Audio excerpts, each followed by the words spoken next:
ఏదైనా చేయాలనుకున్న పనిని ఒక మంచి సంకల్పంతో ప్రారంభించాలి. ఎందుకంటే ఒక పని మనం ప్రారంభించగానే ఇది జరుగుతుందో, ఇది జరగదో, ఎన్ని ఇబ్బందులొస్తాయో ఇవన్నీ మనుషులకు అనుమానాలనేది వస్తూనే ఉంటాయి.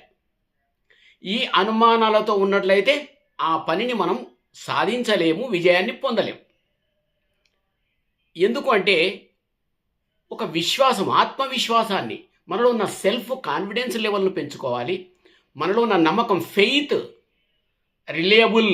రిలయన్స్ ఇలాంటివన్నీ మంచి వాటిని మన మనసులో ఉంచుకోవాలి. ఎప్పుడైనా సరే మనలో ఉన్న ఆత్మవిశ్వాసాన్ని మాత్రం ఎట్టి పరిస్థితుల్లో తగ్గాల్సిన అవసరమే ఉండదు మనకు. ఆ విధంగా పని చేస్తే తప్పనిసరిగా సక్సెస్ జరుగుతూ ఉంది. మీరు చూడండి, మీరు ముందే నెగిటివ్ ఆలోచనలకు వెళ్ళకండి, పాజిటివ్తో ముందుకెళ్ళండి. ఇప్పుడు సముద్రంలో ఆటుపోట్లు వస్తూనే ఉంటాయి, కానీ ఆటుపోట్లు వస్తున్నాయని చెప్పి సముద్రం ఊరుకుంటుందా? ఊరుకోదు, దాని పని అది చేస్తూనే ఉంటుంది. అంటే ఉంది ఒక సెల్ఫ్ కాన్ఫిడెన్స్. అదేవిధంగా శిల్పి ఉన్నాడు. ఒక శిల్పి ఒక బండరాయిని ఒక దేవుని రూపంలోకి తీసుకొస్తున్నాడు. అప్పుడు భగవంతుని మనం చూస్తున్నాం.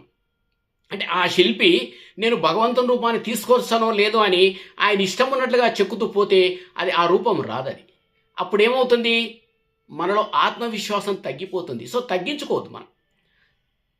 ఇప్పుడు మనది ఎట్లా ఉండాలి అంటే ఒక కమిట్మెంట్తో ఉండాలి. మన ఆత్మవిశ్వాసం ఒక బాండ్, ఫిక్స్డ్ డిపాజిట్ లాగా ఉండాలి. ఎల్ఐసిలో మనం ఒక మంచి ఆత్మవిశ్వాసంతో నేను డబ్బు సంపాదించగలను, ఒక మంచి ఎల్ఐసి పాలసీ నేను చేయగలను, అంటే ఏదైనా కావచ్చు, అది ఇన్సూరెన్స్ అంటే ఒక మంచి జీవితానికి నాకు ఫ్యూచర్కు పనికొచ్చేటటువంటి ఒక ఇన్సూరెన్స్ నేను చేయగలను అనే మంచి సంకల్పంతో ప్రారంభిస్తే అది ఏమి కాదు, ఎక్కడ ఆటంకాలు లేకుండా వెళ్ళిపోతూ ఉంది. కానీ ఎప్పుడైనా మధ్యలో దాన్ని మనం బ్రేక్ చేసినామంటే, అది ఒకవేళ ల్యాప్స్ అయింది అంటే అప్పుడు ఎట్లా ఉంటుందో ఆ పాలసీని ఒకసారి ఆలోచన చేయండి.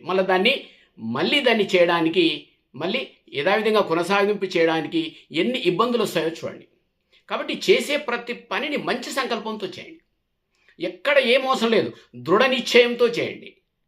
ఎలాంటి భయం లేకుండా నిర్భయంగా ముందుకెళ్ళండి. ఎందుకు సాధ్యం కాదు?